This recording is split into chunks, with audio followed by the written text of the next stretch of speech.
আসসালামু আলাইকুম রহমতুল্লাহি ওবরাকাতুহু। প্রিয় শিক্ষার্থীরা, আমার প্রিয় ছেলেমেয়েরা, আশা করি সবাই ভালো আছো, সুস্থ আছো। ছেলেমেয়েরা, আমরা আজকে হিসাব বিজ্ঞান প্রথম পত্রের একাদশ শ্রেণীর আমরা গুরুত্বপূর্ণ একটা অধ্যায় করতে যাচ্ছি, সেটা হচ্ছে অবচয়। ছেলেমেয়েরা, আজকে অবচয়ের প্রথম ক্লাস আমাদের। আমাদের এই অবচয়ের ধারাবাহিক ক্লাস যেতে থাকবে আমাদের ফেসবুকে এবং ইউটিউবে। যারা নিয়মিতভাবে এই ক্লাসগুলো দেখবে, আশা করছি ইনশাল্লাহ তাদের এই অবচয় আর কোনো সমস্যা থাকবে না। ছেলেমেয়েরা, আজকে আমরা অবচয়ের আমি অল্প একটু আলোচনা করে নিই। অবচয়ের অনেকগুলো পদ্ধতি রয়েছে, এর মধ্যে দুইটা জনপ্রিয় এবং প্রচলিত পদ্ধতি রয়েছে। একটা হচ্ছে সরলরৈখিক বা স্থিতিস্থাপক পদ্ধতি, সরলরৈখিক বা স্থিতিস্থাপক পদ্ধতি, আর একটা হচ্ছে ক্রমহ্রাসমান জের পদ্ধতি। ছেলেমেয়েরা, এই অবচয় একটু আমি বলে নিই। অবচয়টা কি? সম্পত্তির ব্যবহারজনিত কারণে সম্পদের মূল্য যতটুকু কমে যায় ওইটাকে বলে অবচয়। এটা কি বলে? অবচয়। এটা আমরা 9-10 আমরা শিখেছি। অবচয় একটা অদৃশ্য ব্যয়, অদৃশ্য লেনদেন। এই সরলরৈখিক বা স্থিতিস্থাপক পদ্ধতিতে আমাদের প্রশ্নে যদি অবচয়ের হার না দেয়া থাকে, যেমন 10%, 5%, যদি এরকম না দেয়া থাকে, তখন আমরা কিভাবে অবচয় বের করবো? অবচয় আমরা একটা সূত্র অ্যাপ্লাই করবো সরলরৈখিক পদ্ধতির ক্ষেত্রে। অবচয় সূত্র হচ্ছে সম্পত্তির ক্রয় মূল্য মাইনাস ভগ্নাংশের মূল্য ভাগ আয়ুষ্কাল। তোমাদের সবার মুখস্থ হয়েছে সূত্রটা? সম্পত্তির ক্রয় মূল্য মাইনাস ভগ্নাংশের মূল্য ভাগ আয়ুষ্কাল। ছেলেমেয়েরা, একটা কথা মনোযোগ দিয়ে শুনতে হবে। স্যার, এই সম্পত্তির ক্রয় মূল্য বলতে কি বোঝায়? সম্পত্তির ক্রয় মূল্য বলতে বোঝায় ওই সম্পদটা যত টাকায় ক্রয় করেছি এবং ওটার পিছনে যাবতীয় যে খরচগুলো আছে সব যোগ হয়ে যাবে। যেমন ধরো, আমরা একটা যন্ত্রপাতি কিনেছি 80,000 টাকায়, এটার সংস্থাপন ব্যয় 10,000 টাকা, কত হলো? 90,000 টাকা। পরিবহন খরচ 5,000 টাকা, কত হলো? আনুষঙ্গিক খরচ 10,000 টাকা, কত হলো? কথা বুঝতে পেরেছো? এই সম্পত্তির ক্রয় মূল্য বলতে ওই সব সম্পদের পেছনে সম্পত্তির ক্রয় মূল্য এবং যাবতীয় খরচগুলোকে আমরা বুঝি। ক্লিয়ার সবাই? আর ভগ্নাবশেষ মূল্য হচ্ছে, ভগ্নাবশেষ মূল্যটা কি? অনেকে আমরা এই ভগ্নাবশেষ মূল্যটা শব্দটা ব্যবহার করি, শিখেছি, লিখেছি, কিন্তু অর্থটা বুঝি না। ভগ্নাবশেষ মূল্য বলতে, ফর এক্সাম্পল, আমরা 80,000 টাকা একটা সম্পদ কিনেছি আর এটা 10 বছর আয়ুষ্কাল ছিল। ফর এক্সাম্পল, কত বছর? 10 বছর। এই 80,000 টাকার সম্পদটা, মেশিনটা, যন্ত্রপাতিটা 10 বছর পর এটা আর ব্যবহার করা যাবে না, কিন্তু ব্যবহার করা না গেলেও এটা একটা বিক্রয় মূল্য আছে। এটা একটা একটা মূল্যে বিক্রি করতে পারবো, পারি না আমরা? দেখো না, আমাদের ভাঙাড়ি দোকানগুলো আছে না? হ্যাঁ। তো ওই ওই 10 বছর পর এই সম্পত্তিটা বিক্রয় করে আনুমানিক যে টাকাটা পাওয়া যেতে পারে ওইটাই হচ্ছে ভগ্নাবশেষ মূল্য। ওইটাই কি? ভগ্নাবশেষ মূল্য। কথা কি বুঝতে পেরেছো? আয়ুষ্কাল তো বোঝাই যাচ্ছে যে যে কয় বছরের মেয়াদটা থাকবে সে হচ্ছে আয়ুষ্কাল। ওকে। এখন আমরা একটা প্রশ্ন লিখব। এই প্রশ্নটার আলোকে আমরা এই অবচয়টা শুরু করব। এই প্রশ্নটায়, এই যে প্রশ্নটা লিখবো, এই প্রশ্নটায় যদি অবচয়ের হার না থাকে তখন কি হবে? আর অবচয়ের হার যদি থাকে তখন কি হবে? সেটা আমরা একটু ভালো করে বুঝবো। ওকে। লিখো সবাই।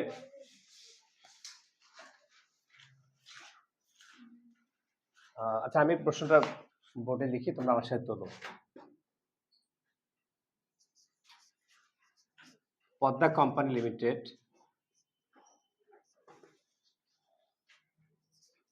2024 সালের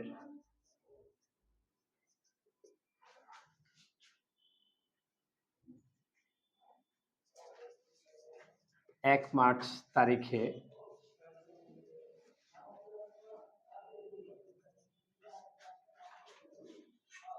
$1,20,000 মূল্যের একটি মেশিন ক্রয় করে।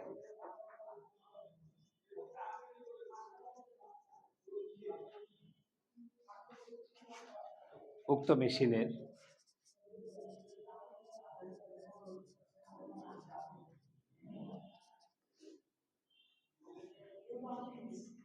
রেজিস্ট্রেশন খরচ 5,000 টাকা,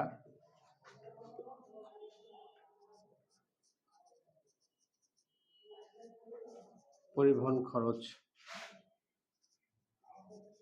3,000 টাকা এবং সংস্থাপন ব্যয়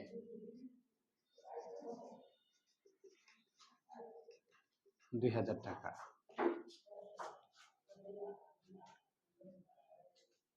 মেশিনের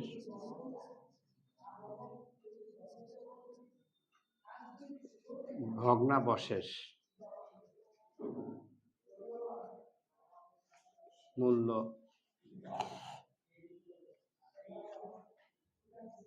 20,000 টাকা এবং আয়ুষ্কাল 10 বছর।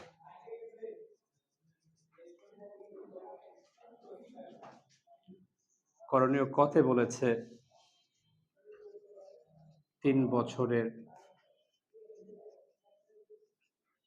অবচয়ের পরিমাণ, খতে বলেছে জাবেদা, আর গতে বলেছে মেশিন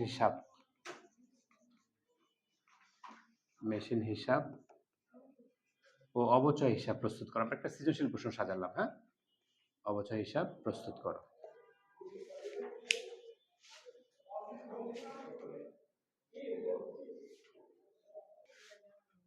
ছেলেমেয়েরা তাহলে সবার প্রশ্ন তোলা শেষ হয়েছে না?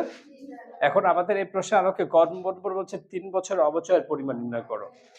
কয় বছর অবচয় চাইছে? 3 বছরে। ও আর এখানে তোমাদের প্রশ্নে অবশ্যই বলা থাকবে যে কোন পদ্ধতির কথা। হ্যাঁ, পদ্ধতির কথা উল্লেখ থাকবে। ধরো এখানে সরল রৈখিক, সরল কি বলেছি রৈখিক, বা যদি স্থির কিস্তি বলে একই কথা। স্থির বলো কি কিস্তি, সরল রৈখিক আর স্থির কিস্তি কি কথা? একই কথা। তো তখনই আমরা শুরুতে বলেছিলাম এই প্রশ্নে কি আমাদের পদ্ধতির কথা বলে দেয়া আছে না বলে দেয়া নেই? বলে দেয়া আছে। কি কোন পদ্ধতি? সরলরৈখিক বা স্থির কিস্তি পদ্ধতি। ছেলেমেয়েরা সরলরৈখিক বা স্থির কিস্তি পদ্ধতিতে যদি প্রশ্ন থাকে আর ওই প্রশ্ন যদি অবচয়ের হার না থাকে, এই প্রশ্নে কি অবচয় বলে দিয়েছে 10%, 5%? নাই। তাহলে আমরা কোন সূত্র অ্যাপ্লাই করব? সম্পত্তির ক্রয় মূল্য বলো মাইনাস ভগ্নাবশেষ মূল্য ভাগ আয়ুষ্কাল। সম্পত্তির ক্রয় মূল্য মাইনাস ভগ্নাবশেষ মূল্য ভাগ আয়ুষ্কাল। ছেলেমেয়েরা আমরা অধ্যায় 8 করছি। অধ্যায় 8 এ আমাদের লেখা আছে দৃশ্যমান অদৃশ্যমান লেনদেন। হ্যাঁ, যদি আমরা এখানে অবচয় লিখেছি। আচ্ছা, এবার দেখো ছেলেমেয়েরা আমরা এই ক নম্বরটা কিভাবে করব। হ্যাঁ, সবাই একটু মনোযোগ দাও। কয় বছরের অবচয়ের কথা বলেছে? 3 বছরের অবচয়ের কথা বলেছে।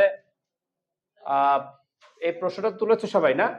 আচ্ছা, আমি একটু ছোট আকার এখানে করছি, কিন্তু তোমরা ওই পুরো খাতা জুড়েই করো। তারিখ, ছেলেমেয়েরা 3 বছরের অবচয় করছি। কয় বছরে? 3 বছরের অবচয় করছি অঙ্কটা। এই জন্য দেখো আমি বিবরণের পরে এদিকে তাকাও, তোমরা পুরো পৃষ্ঠা জুড়ে করো। তারিখ, তোমরা অর্ধেক পৃষ্ঠার মধ্যে হয়ে যাবে। দেখো এখানে বিবরণ দিবে, তারপর স্কেল পরিমাণ 3টা দিবে। হ্যাঁ, অর্ধেক পৃষ্ঠা জুড়ে হয়ে যাবে। আমরা ছকটা করছি 3 বছরের অবচয় পরিমাণ। আমরা কয়ের সমাধান করছি। তারিখ, প্রথমে কি হবে বলো? তারিখ, এখানে বিবরণ, আর এখানে বার্ষিক অবচয়। তারিখ, বিবরণ, বার্ষিক অবচয়। এরকম 3 বছরের জন্য বলেছে, এজন্য আমরা 3টা কলাম করছি। 3টা আড়াআড়ি ভাবে ছক আঁকছি। সরি, কলাম না। হয়েছে? সবাই দ্রুত করো। ছেলেমেয়েরা কত সালে আমরা এই সম্পদটা কিনেছি? 2024। কোন মাসে? মার্চ 1। মার্চ 1। আমি একটু ছোট করে লিখছি। ছেলেমেয়েরা তো সূত্রটা কি বলো? সম্পত্তির ক্রয় মূল্য মাইনাস ভগ্নাবশেষ মূল্য ভাগ আয়ুষ্কাল। খুব মনোযোগ দাও, তোমরা পরে লিখো। আমার এখানে জায়গা নেই, এই জন্য আমি সূত্রটা লিখলাম না। ওই যে সম্পত্তির ক্রয় মূল্য মাইনাস ভগ্নাবশেষ মূল্য ভাগ আয়ুষ্কাল, আমি কি করলাম? আমি সরাসরি অ্যামাউন্ট গুলো বসালাম। ঠিক আছে, তাহলে আমরা সম্পত্তিটা কত টাকাতে কিনেছি সব মিলিয়ে? দেখো ছেলেমেয়েরা 1,20,000 হচ্ছে মেশিনের মূল্য, আর রেজিস্ট্রেশন খরচ 5,000, 1,25,000, পরিবহন খরচ 3,000, 1,28,000, আর সংস্থান ব্যয় 2,000, 1,30,000। তাহলে আমি মেশিনের মূল্যটা কত ধরবো? আমরা এখানে লিখবো 1,30,000। পরে তোলো তোমরা। মাইনাস ভগ্নাবশেষ মূল্য কত টাকা লেখা আছে প্রশ্নে? 20,000। আর আয়ুষ্কাল কি লেখা আছে অঙ্কে? কত বছর? 10 বছর। তাহলে এটা একটু করে দেখো তবে কত এসেছে, ক্যালকুলেশনটা করে। 11,000। ছেলেমেয়েরা শোনো, এই 11,000 আমি লিখতে পারতাম এখানে নির্দ্বিধায় যদি এটা জানুয়ারিতে কিনা হতো। ছেলেমেয়েরা আমরা যদি এই সম্পদটা জানুয়ারিতে কিনতাম, তাহলে বছরের শুরু থেকে শেষ পর্যন্ত আমাদের সম্পদটা ছিল ব্যবসায়, তাহলে পুরো বছরে অবচয় বের করতে পারতাম। কবে কিনলে? জানুয়ারিতে কিনলে। কিন্তু এটা কি জানুয়ারিতে কেনা হয়েছে না মার্চে? তাহলে মার্চ থেকে ডিসেম্বর পর্যন্ত কাউন্ট করো তো। মার্চ শুরু না মার্চ শেষ? March, April, May, June, July, August, September, October, November, December, কয় মাস ছিল? 10 মাস। এটা যদি জানুয়ারিতে হতো তাহলে কিন্তু 11,000 টাকা লিখতে পারতাম, কিন্তু এটা জানুয়ারিতে না কিনে মার্চে কেনা হয়েছে, এই জন্য কয় মাস ছিল আমাদের ব্যবসায়? 10 মাস। গুণ কত বলো? 10। আর বছরে মাস কয়টা? ভাগ কত? 12। কথা বুঝতে পেরেছে কিনা বলো? আমি প্রথম প্রশ্নটা তোমাদেরকে একটু টেকনিক দিয়ে শুরু করলাম, হ্যাঁ, মানে যাতে আমরা দ্রুত এটা শেষ করতে পারি। তাহলে এবার ওই 11,000 টাকাকে গুণ 10, বুঝলাম না এটা কেন গুণ 10 ভাগ 12 দিলাম, বা তুমি একটু বলো বাবা, এটা কেন গুণ? কারণ মার্চ মাসে কিনেছি। ছেলেমেয়েরা, এই অবচয়টা যেই মাসে সম্পদটা কিনবো সেই মাস থেকে বছরের শেষ মাস পর্যন্ত কাউন্ট করব। ওকে, তাহলে মার্চ থেকে ডিসেম্বর পর্যন্ত 10 মাস, এর জন্য গুণ 10 ভাগ। অনেকেই ভুল করবে কি জানো, বলবে স্যার জানুয়ারি ফেব্রুয়ারি মার্চ এটা 3 মাস ছিল। আসলে কি তাই? আমি কি জানুয়ারিতে কিনেছি? আমরা কিনেছি কবে? মার্চে। তাহলে যেই মাসে কিনবো, বুঝলেন, যে মাসে কিনবো সেই মাস থেকে ডিসেম্বর পর্যন্ত কাউন্ট করব। যদিও এটা আমাদের বছরের শেষ ডেট হয় ডিসেম্বর, কিন্তু এখানে যেহেতু কিছু বলা নাই, এই জন্য ডিসেম্বরই হচ্ছে আমাদের ব্যবসায় শেষ ডেট। ক্লিয়ার? ধরে নিতে হবে। তাহলে ওই 11,000 কে গুণ 10 ভাগ 12 দিলে কত আসে? 9,100.6 আছে না? 67 লিখে দিব। 9,167। ওই দশমিকের পরে 5 বা 5-এর বেশি থাকলে 1 যোগ করে দিচ্ছি। সবাই কি এটা বুঝতে পেরেছো? তাহলে আমাদের অবচয়টা কয় বছরে বের করতে বলেছে? 3 বছরে। কয় বছরে? তাহলে আমরা প্রথম 1 বছর বের করলাম। এবার পরের বছর যাব। ছেলেমেয়েরা শোনো, প্রথম বছরে আমরা সম্পদটা যেই তারিখে কিনবো সেই মাসটা বসাবো। তার পরের বছর থেকে আমরা পরের বছরের শেষ মাসে শো করব। প্রথম বছর আমরা সম্পত্তিটা যেই মাসে কিনবো, যেই তারিখটা কিনবো সেই মাস এবং সেই তারিখ দেখাবো। আর পরের বছরে গিয়ে অর্থাৎ 2024-এর পরে 2000 কত? 25 ডিসেম্বর 31-এ কি হিসাব নিকাশ করবো আমরা। কথা বুঝতে পেরেছো? প্রথম বছর স্যার কেন আমরা ওই তারিখটা দেখাবো? কারণ প্রথম বছর এই তারিখটা না দেখালে আমরা বোঝা যাবে না এটা কয় মাস ছিল আমাদের ব্যবসায়। এই প্রথম বছর এটা 9 মাস 10 মাস ছিল। এবার এই জন্য পরবর্তী বছরে কি 10 মাস হবে না? পরবর্তী বছর জানুয়ারিতে ব্যবহার করব। যেমন ফর এক্সাম্পল সামি একটা কেস কিনেছে দামি এবছরে মার্চ মাসে, কথার কথা এবছরে মার্চ মাসে সামি একটা দামি কেস কিনেছে। March, April, May, June, July, August, September, October, November, December ব্যবহার করলো। আগামী মাসে জানুয়ারি আসলে কেউ ধুয়ে মুছেটা আলমারিতে রেখে দিবে, আবার মার্চ মাস থেকে ব্যবহার করা শুরু করবে না, জানুয়ারি থেকে শুরু করবে ব্যবহার করা। কথা বুঝুনি? ও এই বছরে মার্চ থেকে শুরু করেছে জন্য আগামী বছর মার্চে শুরু করবে? এটা কি কোনো আইন বা এটা কি কোনো ধ্যান ধারণা? আচ্ছা, তার মানে কি প্রথম বছর এটা 10 মাস ছিল, পরের বছরে 10 মাস, পরের বছর পুরো বছর, একবারে জানুয়ারি থেকে ডিসেম্বর পর্যন্ত। ক্লিয়ার? তোমাদের মধ্যে এমন কেউ আছো যে যেই মাসে ব্যবহার করো ওই মাসে থেকে আবার পরের বছর ব্যবহার করো? আচ্ছা, নাই, কেউ নাই, থাকার কথাও না। এবার পরের মাসে পরের বছরে আসি। তাহলে পরের বছরে আমরা কি ওই তারিখটাই লিখবো, ওই মাসটাই লিখবো, নাকি বছরের শেষ মাস? কারণ আমরা অবচয় বিবেচনা করি বছরের শেষ মাসে। তোমরা যেমন আর্থিক বিবরণী করো না, আর্থিক বিবরণী কি বছরের শুরুতে করো না শেষে? 6-এর উপরে থাকে না 21শে ডিসেম্বর তারিখে, এই জন্য আমরা শেষ তারিখ বসাবো। ছেলেমেয়েরা, কত টাকাতে কিনেছিলাম সম্পত্তিটা?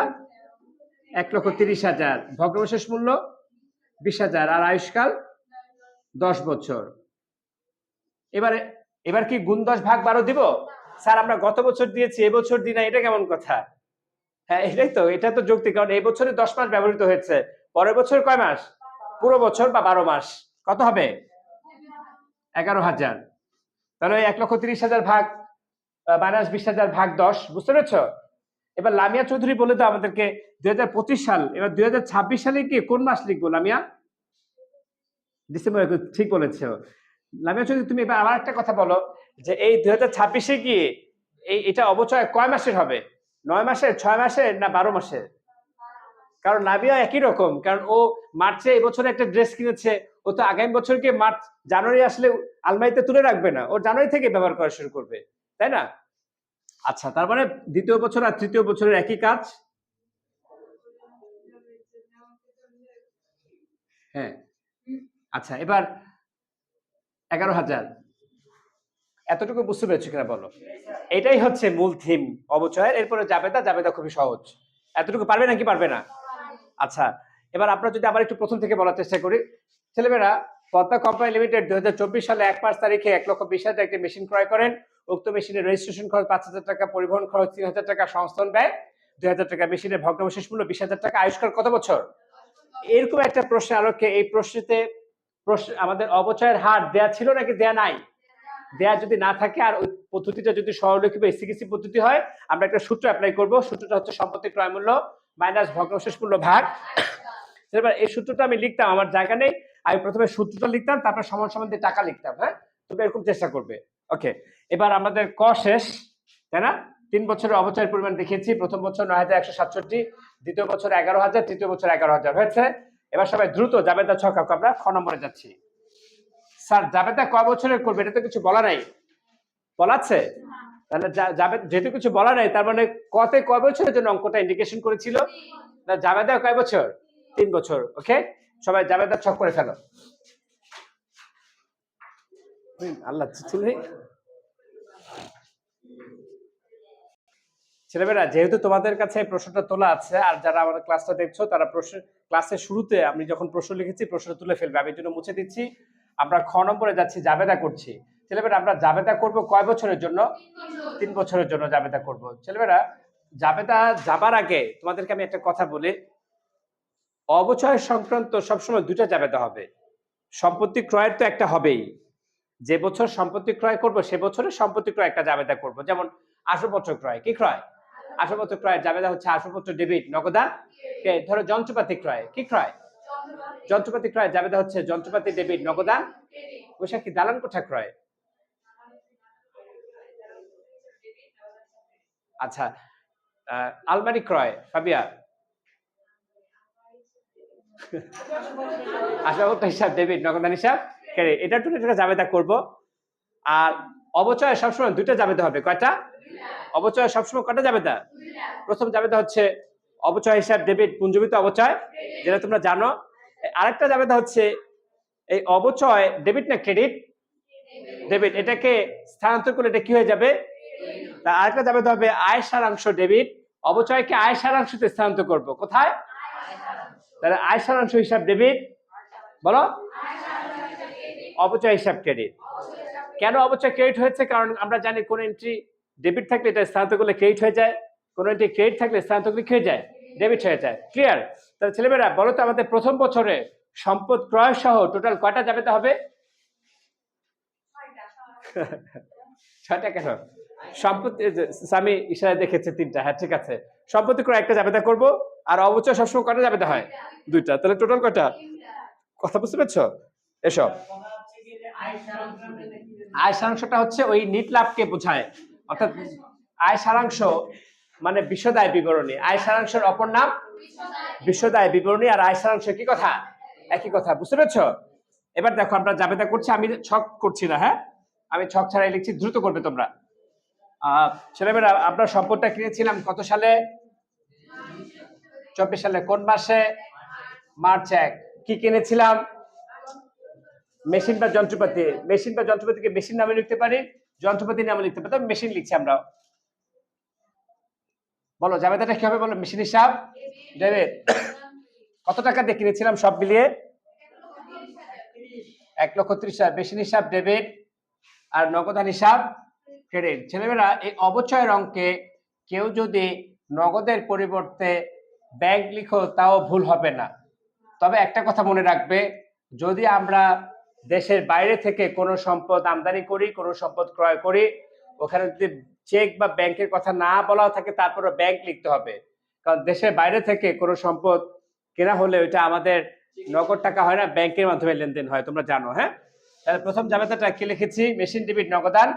সবাই কি বুঝতে পেরেছো? এরপর অবচয়ের জাবেদা হবে। কয়টা জাবেদা হবে অবচয়? সবসময় প্রথম জাবেদাটা কি হবে? আর দ্বিতীয় জাবেদাটা কি হবে? আয় সারাংশ ডেবিট, অবচয়। তবে অবচয় জাবেদা লেখার আগে আমরা অবশ্যই ওই বছরের শেষ মাসের শেষ তারিখ লিখব। অবচয় হিসাব ডেবিট, আর পুঞ্জীভূত অবচয় হিসাব ক্রেডিট। আচ্ছা, এবার ছেলেমেয়েরা, এই 2024 সালে তোমাদের ছকটা আছে না? 2024 সালের অবচয় কত এসেছিল দেখো তো? কত? 9167, 9167। সবাইকে বুঝতে পেরেছ? তন্নি সরি, 2024 সালের যেহেতু অবচয় করছি, এই জন্য 2024 সালের অবচয়ের টাকা লিখছি। 2025 সালের যখন জাবেদা করবো তখন অবচয়ের 2025 সালের টাকা লিখবো। ক্লিয়ার? আরেকটা জাবেদা আছে না, সেটা কি? আয় সারাংশ, মানে বিশদ বিবরণীকে বোঝায়। আয় সারাংশ হিসাব ডেবিট, আর অবচয়কে স্থানান্তর করছে, এজন্য অবচয় এখানে কি হয়ে যাবে? ক্রেডিট হয়ে যাবে। অবচয় এখানে ডেবিট ছিল, এখানে কি হয়ে যাবে? ক্রেডিট হয়ে যাবে। আচ্ছা, ওটা আর এই টাকাটাই হবে। অবচয় সবসময় দুটো টাকা কি থাকবে? এক থাকবে। অবচয় আর আয় সারাংশ দুটো টাকা এক থাকবে। আমাদের প্রথম বছর যাবে, তার শেষ। ঠিক আছে? আচ্ছা ছেলেমেয়েরা, এবার দ্বিতীয় বছরে জাবেদা যাব একই ছকে। এবার শুনতে হবে, আমরা 2024 সালে একটা মেশিন কিনেছিলাম, তাই না? আমরা কি 2025 সালে কোনো মেশিন কিনেছি নাকি আগের মেশিনটাই? তার মানে 2025 সালে এই মেশিন ক্রয়ের জাবেদাটা হবে না। ভালো করে বুঝে নাও। 2025 সালে গিয়ে আমরা তো আর নতুন কোনো সম্পদ কিনেছি, যে কারণে 2025 সালে গিয়ে আমরা কি মেশিন ডেবিট নগদানকে এই জাবেদা লিখবো না। কিন্তু ওই মেশিনটাই ছিল, এটার অবচয় হয়েছে শুধু। তাই 2025 সালে কে বলতে পারবে কয়টা জাবেদা হবে? দুইটা জাবেদা। দুইটা কি কি হবে? টাকা তো এটাকাই হবে, তাই না? কোন সালে টাকা হবে? 25 সালের টাকা হবে। আর একটা জাবেদা কি? আয় সারাংশ ডেবিট, অবচয় কি? দুটা জাবেদার একই টাকা হবে, তাই না? কত সালের অবচয়ের টাকা লিখবো? 25 সালের। করো, লিখো তোমরা। হ্যাঁ, 2025। এবার ডিসেম্বর 31 লিখবো। দুটা জাবেদা হবে। অবচয় দুটা যাবে না? অবচয় জাবেদা হলে ওই শেষ বছরের, মানে বছরের শেষ মাসের শেষ তারিখ। জাবেদাটা কি হবে? 2024 তো শেষ বাবা। হ্যাঁ, এবার যেহেতু পরের বছর না, পরের বছর 2025 ডিসেম্বর 31 লিখো। অবচয় দুটা জাবেদা লেখো, টাকা সহ দেখো আমাকে। হ্যাঁ, দেখো বিবরণ। ছেলেমেয়েরা, আমাদের জাবেদা শেষ হয়েছে। প্রথম বছর আমরা দুইটা জাবেদা করেছি, আর প্রথম বছর কটা জাবেদা করেছি? 3টা। মেশিন কিনেছি আর দুটো অবচয়ের জাবেদা লিখেছি। তার পরের বছরগুলোতে মেশিন যেহেতু আর কোনো কেনা হয়নি, অন্য কোনো সম্পদ কেনা, শুধু এই দুইটা জাবেদা হবে। কয়টা? আর টাকাটা কি এই প্রথম বছর টাকা লিখবো না তার পরের বছরের? 25 সালের জাবেদা করব, 25 সালের অবচয় টাকা লিখবো। অবচয় ডেবিট, পুঞ্জীভূত অবচয় ক্রেডিট, আয় সারাংশ ডেবিট, অবচয় ক্রেডিট। 26 সালে জাবেদা লিখবো, আবার 26 সালের বার্ষিক অবচয় টাকা লিখবো। ক্লিয়ার? তুমি তোমার খাতা দাও। ছেলেমেয়েরা, আমরা অবচয়ের খতিয়ান করছি, যেহেতু আমাদের প্রথমে মেশিনের করব, তারপর অবচয়ের করব। মেশিন হিসেবে দুইটা খতিয়ান করতে হবে। স্যার, এখানে তো কোনো খতিয়ানের কথা উল্লেখ করে দেয়নি। আমরা কি চলমান জেড ছক করবো না টি ছক? চলমান জেড ছক করবো, যেহেতু চলমান জেড ছক আমরা অল্প সময় করতে পারি। ছেলেমেয়েরা, আমরা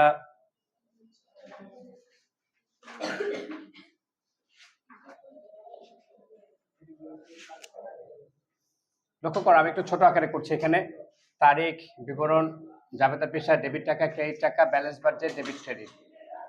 এখানে লিখবো মেশিন হিসাব।